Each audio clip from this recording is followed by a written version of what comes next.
Every time I host one of my Banff Trip Planning Workshops, people bring the best questions, like how to see a glacier up close without paying for a tour, when to book those Moraine Lake shuttles, and how early you really need to plan your 2026 trip.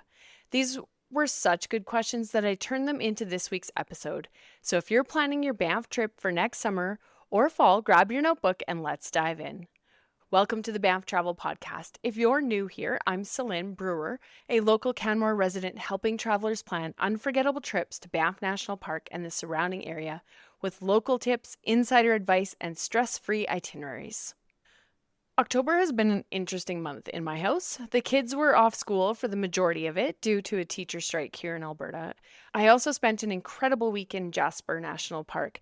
Needless to say, I wasn't able to get some of the work I had planned for what is typically a quieter month for me, but I still managed to get 2 of my live Banff trip planning workshops in. I started doing those earlier this year as a way to help more people with their trip planning, and I've really enjoyed doing them. Each session is a small group event where I walk through all the parts of trip planning, from when to book Moraine Lake shuttles and where to stay, to how to see the lakes without the crowds and what to expect each month of the year.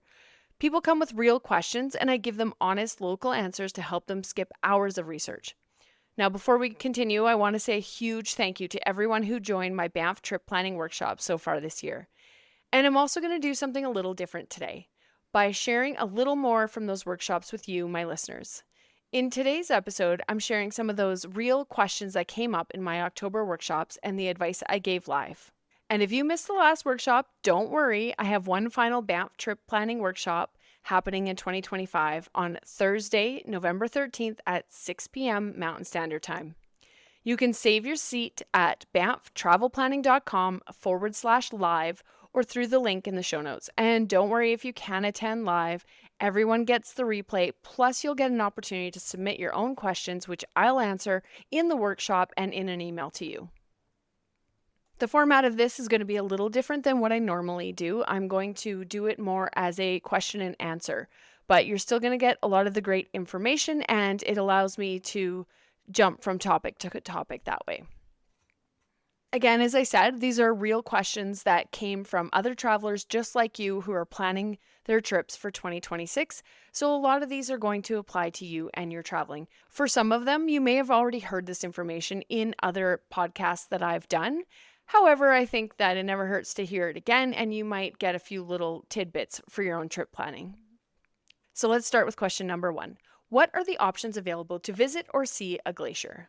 And this was such a great question from one of the workshop attendees because a lot of people want to experience the glaciers without necessarily joining a big tour. So you've really got 3 main ways to see a glacier up close on the Icefields Parkway.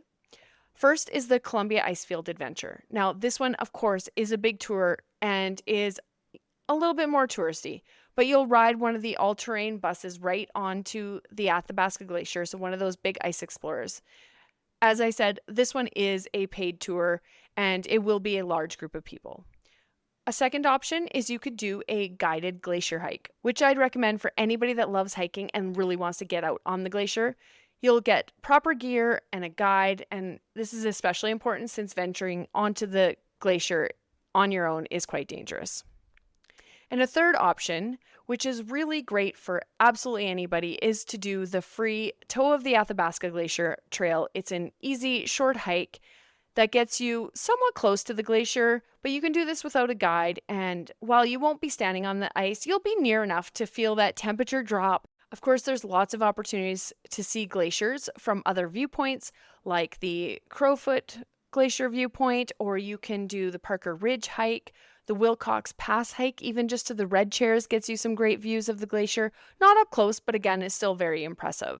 Of course, those aren't the only hikes where you can see glaciers. There's even one in Kootenay National Park if you want to go to the Stanley Glacier hike, which is an incredible hike as well, and has a series of waterfalls and glaciers that you can see. So there's lots of opportunities if you don't want to join a big group tour and get out onto the glacier that way. Question number 2, which is always a super popular one, is what are the best stops or short hikes along the Icefields Parkway? Now, we all know that this drive is absolutely spectacular, and the Icefield Parkway really deserves a full day. Those 230 kilometers of constant jaw-dropping views.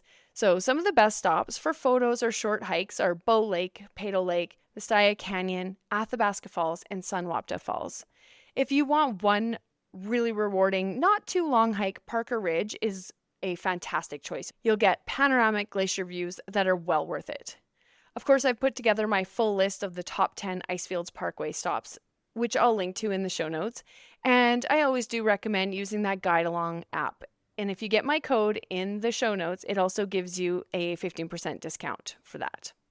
If you haven't heard me talk about the Guide Along app before, it gives you an audio commentary that plays automatically as you drive. So it's like having your own guide in the car and you never miss a hidden viewpoint or picnic spot along the Icefields Parkway.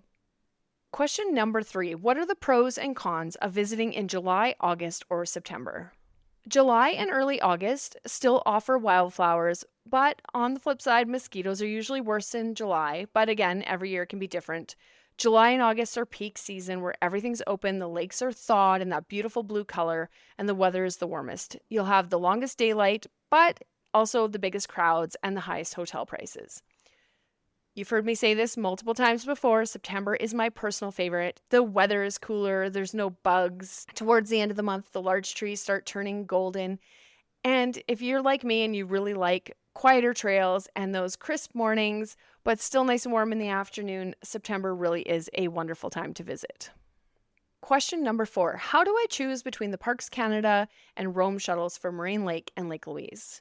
This question came from several workshop attendees and is such an important one because it confuses almost everyone. So let's just clear a few things up. Parks Canada runs shuttles out of Lake Louise from the Lake Louise Ski Resort. The Roam bus is the public transit system in Banff, Canmore, and Lake Louise. Roam Transit has several routes that operate both in the town of Canmore, in the town of Banff, some routes that run outside of the town of Banff, and then of course routes that run from Banff to Lake Louise. So comparing the two, if you want to do hikes at the lakes, like the Lake Agnes Tea House hike, the Plain of Six Glaciers Tea House, or exploring the Rock Pile or the Lakeshore at Moraine Lake, or even hiking up to Larch Valley and Sentinel Pass, you really can't go wrong with the Parks Canada shuttle. It's cheaper, it's more flexible, and you really get to stay as long as you want. You can go from Lake Louise to Moraine Lake and back using the free Lake Connector bus. Again, as I mentioned, that one leaves from the Lake Louise Ski Resort, so you do need a car to get yourself there. The Roam Transit Route 8X, which is the bus that goes from the town of Banff to the village of Lake Louise and up to the Lake Louise Lakeshore, is still a great backup, or if you're not driving, since you can take it directly from the town of Banff. The downside with Roam is you have slightly less flexibility since you have to choose your departure and return time. Plus, you need to use the Lake Connector not only to get to Moraine Lake, but you have to take it back to Lake Louise so you can get back on the Roam bus to get back to Banff. You also don't have a choice of which lake you visit first since it doesn't go to Moraine Lake. It just goes to the Lake Louise Lakeshore. And don't forget, you need to get a super pass so you get access to that Parks Canada Lake Connector shuttle that runs between Lake Louise and Moraine Lake. So for me, the choice really comes down to how much flexibility do you want, what's available, and whether or not you have a car to get you to Lake Louise. Next question is, when's the best time of day for Moraine Lake photos? This one came from someone visiting the last week of June, and it's such a good question because the color of Moraine Lake changes throughout the day. The lake gets that signature turquoise glow once the sun climbs high enough to hit the surface of the lake. So that's usually mid-morning and well into late afternoon. Early morning light is obviously softer and more muted, but the trade-off is getting those mountain reflections in the water. So if photography is your main goal, you may want an early morning sunrise for that alpenglow on the mountain peaks and some mountain reflections in the calm water. However, if it's really that turquoise glow that you want to see, you may want to stick around until mid-morning to get that as well. A really great option could be to go to Moraine Lake for sunrise and then enjoy time at the lake doing a hike and then coming back up to the rock pile before you leave. The next question, question 6, is what closes in early September? Now, this is a great question because yes, there are a lot of things that close around Banff, but it's just not in early September. So almost everything in Banff and Jasper stays open well into September and even mid-October for a lot of the activities.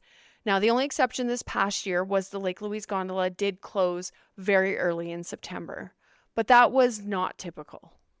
Question 7 was all about hot springs and if you need reservations. So the Banff Upper Hot Springs are open year-round, but they're first come, first serve. So though having said that, they are actually closed right now until December for some maintenance, but there are no reservations required. Evenings and weekends could have some waits, especially if it's cool or rainy. If you're visiting Jasper, Miette Hot Springs are the equivalent there, so it's also walk-in only. And if you'll be exploring the Kootenay side of the Rockies, Radium Hot Springs is another great option, but they are all first come, first serve, so no reservations. Question number 8 was, when should we book tours and activities for 2026?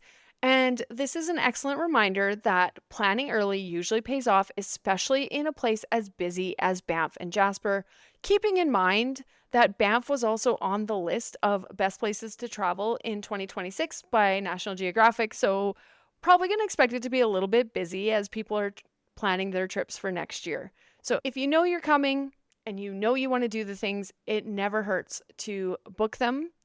A lot of times you can make changes if the availability is there. Activities like the Banff Gondola, Lake Minnewanka Cruise, Columbia Icefield Adventure, and Moraine Lake Cruise, those are all run by Pursuit, and I did a little digging and I can see that you can already book some of those right now. Hotels, also, if you want to book that as soon as you know you're coming, even if it's 10 to 12 months out. So if you're visiting next June or July, you can start looking into your accommodations to get the most options and finding the best choice for you.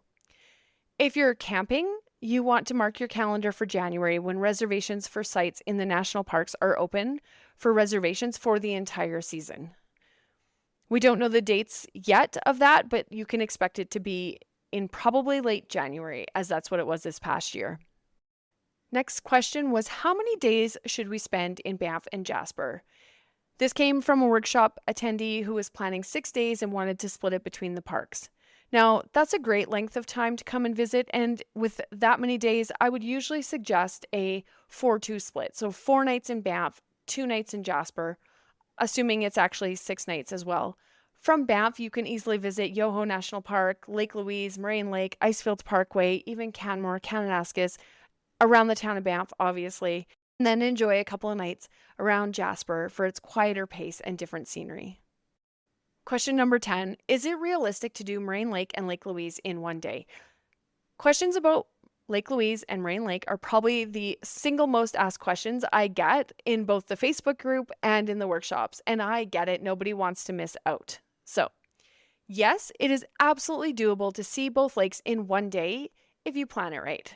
Let's go through a scenario. So you start your morning at Lake Louise around 9 a.m. You hike to the Lake Agnes Tea House. So assume you're going to take about 3 to 4 hours. You're going to enjoy your time, take lots of pictures, have a snack, and then head down. That still gives you time to visit Moraine Lake in the afternoon, explore the rock pile, and even walk the lakeshore. Keeping in mind that if you've gone there with Parks Canada, you've got until 7:30 to catch that last shuttle back. So plenty of time. The only time I really recommend splitting them into separate days is if you plan to do big hikes at both. Otherwise, combining them works well, and you only have to book one shuttle. If you do really love hiking, I definitely think it's worthwhile to do a great hike at each and plan them on 2 different days. And that's also great to have a second opportunity just in case your first one is a really bad weather day. The next question is, what's the best boat cruise, Moraine Lake or Lake Minnewanka? This is another one of those questions that does really get asked a lot, and they're both very popular, but they're also different. My recommendation is if you can only do one, the Moraine Lake cruise in Jasper is probably the one I would choose. It takes you to Spirit Island, which is one of the most photographed places. It's so beautiful. The morning cruise is especially calm and scenic on the lake, and I just think that the scenery on Moraine Lake is hard to beat. That being said, I absolutely enjoy the Lake Minnewanka cruise as well. The scenery is really great, and I actually really enjoy the story of Lake Minnewanka and how it came to be. And for the next question, question 12, we're traveling by RV. What should we know? There's probably a lot more that you're going to need to know besides this quick answer that I'm going to give you, but this is at least a starting point. So if you'll be RV camping in Banff, you may want to look at campgrounds like Tunnel Mountain Trailer Court for full hookups, the Lake Louise hard-sided campground, and then Whistler's Campground in Jasper are good choices. They do book up fast. Reservations usually open in late January, so you should know what day in January reservations open for each of the parks. So typically they'll do Banff National Park on one day and Jasper National Park on another day. You should know your dates, campgrounds, and the specific campsites, plus knowing how to navigate the Parks Canada reservation system before that date comes. You want to be ready to book your campsites that day when it opens. Now, for your driving days, you can park your RV in large lots like the Banff train station or Lake Louise Park and Ride for the shuttle. And, around Banff, you can either walk or use public transit to explore. Along the Icefields Parkway, there are plenty of parking lots that have space for RVs. And if you're bringing e-bikes, the Bow Valley Parkway is a wonderful ride, especially when it's closed to vehicle traffic in May, June, and September. Now, that's obviously only a few small pieces to this very general question, but it's at least a starting point to know that you need to start looking at which campgrounds and campsites you want and start planning that for next year. All right, question 13. What's the best way to see Banff if you're not renting a car? Again, this is something I get asked in almost every workshop, and I love answering this question because you can absolutely visit Banff and Lake Louise without a car. The Rome Transit system connects Banff, Canmore, and Lake Louise with those reliable bus routes inside the park. If you'd like to see more remote spots like Johnston Canyon, you can use Rome Route 9. You can obviously join tours if you want as well. You can do the Lake Minnewanka loop using Rome Route 6. Again, a lot of those bus routes are more summer specific and they don't all run in the winter. But if we're talking about late May through September, then absolutely it's fairly easy to do it without renting a car.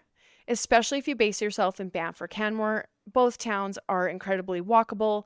A lot of tour companies offer hotel pickups, so that car-free travel is totally doable.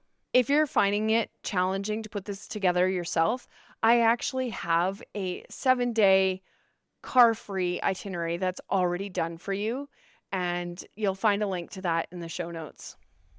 All right, final question. I think this is a really good one. What's a good balance between activity and relaxation?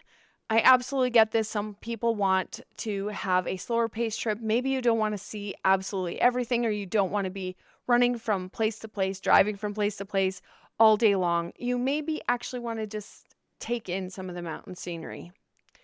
So my advice here is to try to alternate more busy days with slower ones, but also look at having one big activity for the day and then know of some other areas around there where you can grab a picnic and have, a nice picnic lunch, or you go back to town early and do a walk along the river. For example, you could do day one where you just explore the Banff town site, Bow Falls, maybe go up the gondola. On day 2, you enjoy a day at the lake, Lake Louise and Moraine Lake, taking some time to sit on the benches and enjoy the scenery. You can also do a big hike there and then look for a more relaxed day on your next day where you do a scenic drive, maybe head out to Yoho, stop at Emerald Lake and Takaka Falls. And then day 4, again in the car, enjoying Icefields Parkway all the way up to Jasper. So I just think it's really important to pick those big activities that you're going to do each day, one big activity, and then leave some extra time along that. You want to build your itinerary around how you're feeling, so you want to leave some flexibility in those days too. Maybe you're feeling very energetic and you want to go on a hike that day, or maybe less so and you do a boat cruise. The great thing about, Banff and the surrounding area is the mountain scenery is absolutely spectacular, and you can even do short hikes like Johnston Canyon or Marble Canyon, which deliver some really great views without exhausting you. Now, these are just a few of the amazing questions that came up in my October workshops. If you're planning your own Banff trip, I hope this gave you a clearer picture of what to expect and how to start preparing early for next summer and fall. If you'd like to attend one of my workshops, my final live Banff Trip Planning Workshop of 2025 is happening on Thursday, November 13th at 6 p.m. Mountain Standard Time.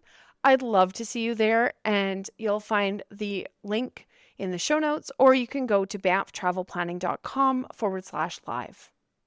In the new year, likely sometime in March or April, I'll also offer dedicated workshops for Moraine Lake shuttles to help you navigate that confusing part of your travel to Banff. I'll even do live walkthroughs of both the Parks Canada and Rome reservation sites, plus tell you all my tips and tricks to help secure the shuttles you need. If you aren't on my email list, that's a great place to make sure you aren't missing any of these updates or when those workshops are happening. Thanks so much for listening to this episode of the Banff Travel Podcast. If this episode helped you, follow the show so you don't miss what's next, and share it with a friend who's planning a Banff trip. Until next time, happy trip planning, and I'll see you out on the trails.